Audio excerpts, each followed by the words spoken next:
আপনারা যারা মুরগির খামার করেন এবং লিটার সিস্টেমে মুরগি পালন করেন, তো কখন মুরগির লিটার চেঞ্জ করবেন আর কখন মনে হবে আপনার যে মুরগির লিটার নষ্ট হয়ে গেছে।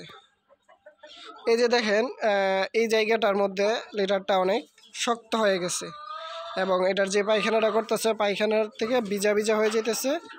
তো এই ভিজা ভিজাটা যদি থাকে মুরগির ক্ষেত্রে, তাহলে আপনার মুরগির ঠান্ডা লাগার এবং ঠান্ডার থেকে বিভিন্ন ধরনের ভাইরাসে আক্রমণ করার একটা ইয়া রয়েছে। তার জন্য এই জায়গাটা পরিষ্কার করে ফেলতে হবে। এই যে দেখেন এই জায়গাটার ভালো একদম, এই যে একবার ঝরঝরা ভিজা, দেন আবার এই যে ওই পাশটারও সেম একদম ঝরঝরা, একদম ঝরঝরা ফ্রেশ। এই যে, তো এই ক্ষেত্রে দেখা গেছে যে এগুলা শুকিয়ে যাবে। আর সবচেয়ে খেয়াল রাখবেন যাতে মুরগির ঘরে রৌদ্র লাগে, কারণ এই যে সকালের প্রায় 10টা পর্যন্ত, মাঝখান পর্যন্ত আমাদের ঘরে রোদ আসে।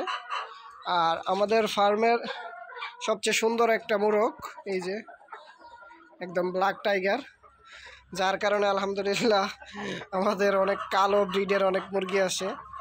এই ব্ল্যাক টাইগারটা যখন আপনার এই যে ব্ল্যাক কালার মুরগির সাথে প্রজনন করে, তখন একদম ব্ল্যাক কালারের মোরগ মুরগি হয় এবং এটা দেখতেও অনেক সুন্দর হয়। এবং আরও আকর্ষণীয় কিছু কালার আছে।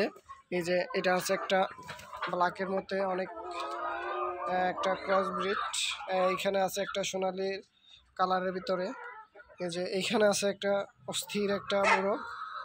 এই যে এগুলো দেন সোনালি কালারের মধ্যে কয়েকটা মোরগ আছে, মাশাআল্লাহ সবচেয়ে ভালো এবং বিগ ব্রিড। এই যে আলহামদুলিল্লাহ, আসলে অনেকে বলে যে টাইগার মুরগির ওজন 10 KG, 15 KG, 20 KG, 7 KG, 8 KG. আসলে যারা সত্যিকারের মুরগি পালন করে এবং মুরগির ওয়েট কম রাখে, মুরগের ওয়েট 3 কেজি প্লাস না করাটাই ভালো, কারণ তাতে প্রজননের অনেক ঘাটতি হয়। তখন দেখা গেছে যে বাচ্চা অনেক কম আসে। সো মুরগি দেখলেই যে বড় হবে তা কোনো কথা না, মুরগির ওজন বেশি হইলেই যে মুরগির ইয়া হয়ে যাবে তাও কোনো কথা না। মুরগির ওজন ধরে রাখতে হবে যাতে অতিরিক্ত ওজন না হয়। তো মুরগির সম্পর্কে বিস্তারিত আরও সকল তথ্য জানতে আমাদের সাথে থাকুন। যে কোনো প্রয়োজনে আমাদেরকে কমেন্ট করবেন। এই যে এক একটা ক্যারেটে অনেকগুলো মুরগি বসে ডিম পাড়তেছে। আজকে এখনও মুরগির ডিম তোলা হয় নাই।